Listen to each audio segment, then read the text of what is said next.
Oke, halo teman-teman semuanya. Kembali lagi kita di tutorial SPSS. Nah, untuk sesi kali ini kita akan membahas tentang uji korelasi data dengan metode Cramer-Fink.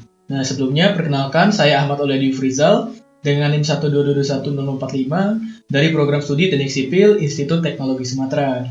Nah, saya membuat video ini untuk memenuhi daripada tugas ujian akhir semester saya dengan dosen pengampu Bapak Muhammad Abi Berkah. Baik, langsung aja kita ke tutorialnya. Oke, teman-teman semuanya. Sebelum itu, kita harus tahu metode Cramer-Fink ini ngapain. Nah, jadi metode Cramer-Fink ini kita melihat asosiasi daripada variabel atau dari data yang kita miliki. Nah, maksudnya itu gimana? Jadi, teman-teman itu bisa melihat bagaimana hubungan-hubungan yang terjadi dari hasil data kita. Contohnya, kalau misalnya teman-teman itu mencari data hubungan antara kebiasaan membaca dengan perkembangan nilai suatu mahasiswa, itu bisa ketahuan. Oke, untuk ketentuan dari Cramer-Fink ini bisa dilihat ada beberapa ketentuan. Yang pertama itu kita harus tahu kalau misalnya ada istilah H0, yaitu H0 itu adalah terjadi jika tidak ada hubungan antara variabel. H0 itu menandakan tidak ada hubungan antara variabel. Jadi asosiasinya sangat lemah. Lalu H1 berarti terdapat hubungan antara variabel. Berarti asosiasinya sangat kuat. Ketentuan ini terjadi apabila nilai signifikannya kurang dari 0,05, maka H0 ditolak dan H1 diterima. Artinya di sini terdapat asosiasi kuat antara variabel yang kita temukan dari data tersebut. Nah, yang kedua nilai signifikannya lebih daripada 0,05, maka H0-nya diterima dan satunya ditolak. Berarti daripada variabel dalam data kita itu tidak ada asosiasi yang sangat kuat atau asosiasinya lemah. Oke, kita lanjut aja ke datanya. Di sini saya udah membuat data-data, yaitu data kaitan kebiasaan membaca, menulis, dan menghitung terhadap perkembangan penduduk di kota A, B, dan C. Bisa dilihat ini terdapat 5 kolom dan juga beberapa baris. Di sini teman-teman bisa menggunakan data dari punya teman sendiri atau mengikuti saja. Oke, langsung aja kita Ctrl C daripada data-data ini dan kita masuk ke software SPSS. Nah, kita sudah masuk ke software SPSS-nya. Nah, ini kan kita masih di data view. Karena ini kita ingin menguji variabel dan kita ingin mengetahui korelasinya, maka kita buat dulu variabelnya.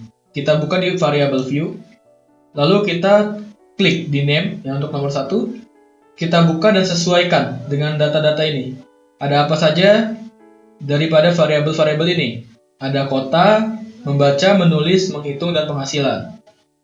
Oke, di kota kita masukkan kota,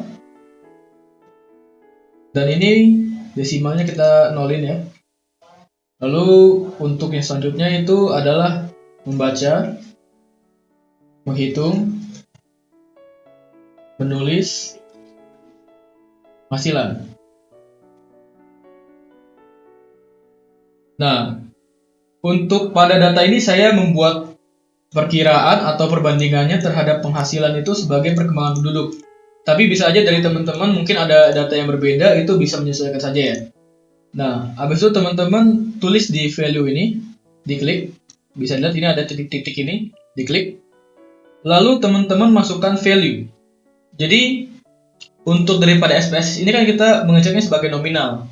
Nah, nominal ini kita bisa ubah sebagai sebuah label atau kita permisalkan sebagai suatu kalimat. Label ini bisa dibilang kayak contohnya tadi itu. Kota A, kota B, dan kota C gitu. Oke. Misalnya, value 1 untuk kota adalah A, kota A. Lalu 2 adalah B, 3 adalah C. Oke. Lalu untuk membaca, ini saya membuatnya sebagai 3, yaitu sering, jarang, dan juga tidak pernah. Kita masukkan 1 sering, 2 jarang, 3 tidak pernah. Oke, untuk ini, karena datanya yang daripada membaca, menghitung, dan menulis akan sama, bisa kita Ctrl C saja, dan kita Ctrl V. Nah, itu akan otomatis menyesuaikan dia. Tetapi ingat ya, untuk isi data ini bisa menyesuaikan dengan data yang teman-teman dapatkan. Bisa saja teman-teman tulisnya kayak sering, sangat jarang, jarang, cukup sering, atau dan lain sebagainya. Oke, untuk penghasilan ini saya taruhnya sebagai 5 ketentuan. Bisa kita langsung aja masuk ke labelnya. Untuk 1, penghasilannya di bawah 1 juta.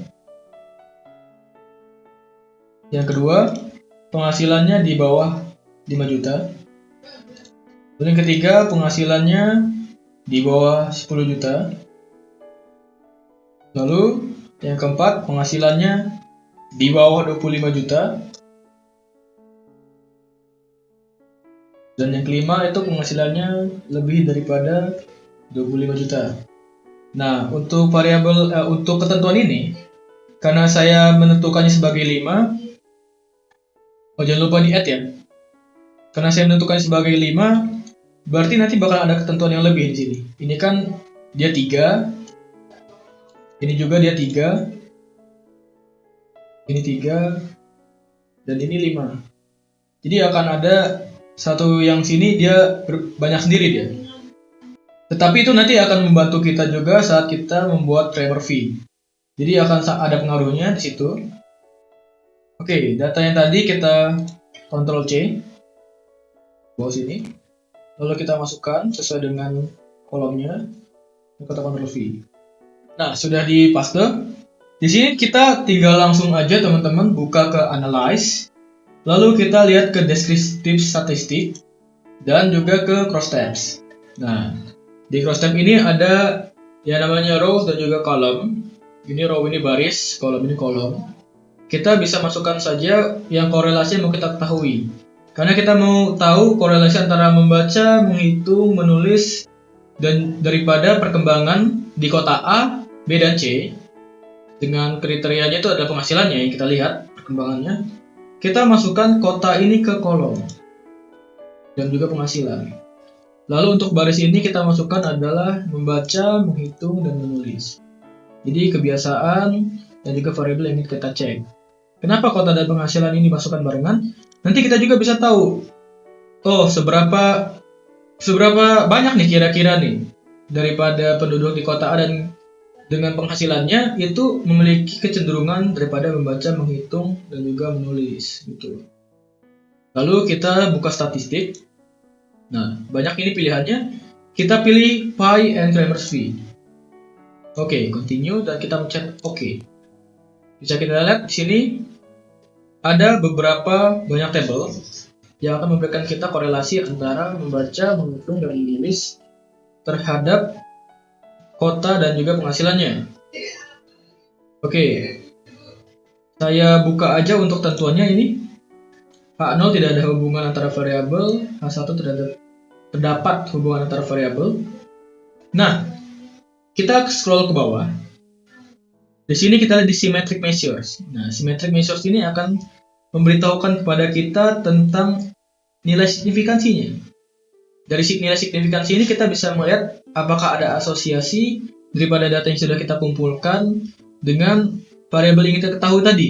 Kita bisa lihat aja langsung daripada data yang sudah kita temukan. Ini untuk daripada nilai signifikannya yang paling kanan. Bisa kita lihat. Dari di sini kita lihat perbandingannya. Dia sini 0,12 dan juga ini 0,05. Berarti dia ini lebih daripada 0,05. Berarti H0 diterima. Diterima berarti apa? Tidak ada hubungan antara variabel. Nah, ini bisa kita deskripsikan sebagai tidak ada hubungan daripada membaca dengan banyaknya penduduk di kota tersebut. Berarti tidak banyak di kota, misalnya kota ini, kota-kota ini yang menyukai membaca gitu. Lalu kita lihat di sini. Nah, tapi apakah ada hubungan antara penghasilan yang didapatkan dengan data yang sudah kita ambil tadi? Misalnya banyak yang membaca ini, apakah ada hubungannya dengan penghasilan mereka? Lalu kita lihat. Ini datanya 0,01. Kalau misalnya kita lihat daripada ketentuannya, lebih kurang daripada 0,05. Berarti H0-nya ditolak dan H1-nya diterima. Berarti terdapat hubungan antara variabel. Berarti bisa kita jelaskan kalau misalnya Penduduk yang memiliki kebiasaan membaca cenderung memiliki penghasilan lebih besar. Seperti itu. Kita lanjut lagi ke menghitung dan hubungannya dengan kota. Kita lihat ini nilai signifikansinya 0,141. Berarti dia lebih besar daripada 0,05. Berarti dia H0-nya diterima dan hasilnya ditolak. Nah, berarti tidak ada hubungan antara variabel. Maksudnya, di kota-kota ini yang menyukai menghitung itu tidak banyak. Nah, tapi kita lihat lagi. Apakah ada korelasi antara kebiasaan menghitung tersebut terhadap penghasilan daripada masyarakatnya? Kita lihat di sini. 0,003. Nah, ini kurang daripada nilai signifikannya. Berarti H0 ditolak dan H1 diterima. Berarti terdapat hubungan antara variabel tersebut. Berarti bisa kita jelaskan kalau misalnya penghasilan ini sangat berpengaruh dengan kebiasaan menghitung tadi. Kita lanjut lagi ke bawah. Kebiasaan menulis dengan di kotanya. Kembali lagi ini dia lebih daripada 0,05, 0,17 ini. Berarti di kota-kota ini kebiasaan menulisnya sangat-sangat kecil. Tapi kita lihat lagi penghasilan. Nah, kalau misalnya kita lihat ini, dia itu 0,014. Dan dia itu lebih daripada 0,05. Berarti H0 diterima dan H1 ditolak. Berarti tidak ada hubungan antara daripada kebiasaan menulis dengan besarnya penghasilan di suatu masyarakat tersebut. Seperti itu. Oke, itu tadi caranya untuk teman-teman mendeskripsikan daripada data-data menggunakan Cramer-V. Kalau menurut saya untuk Cramer-V ini salah satu metode yang sangat mudah untuk teman-teman mengetahui, apalagi datanya kalau misalnya banyak. Oke, kita bisa save aja hasil data yang sudah kita dapatkan ini. Kita tulis output Cramer-V. Save.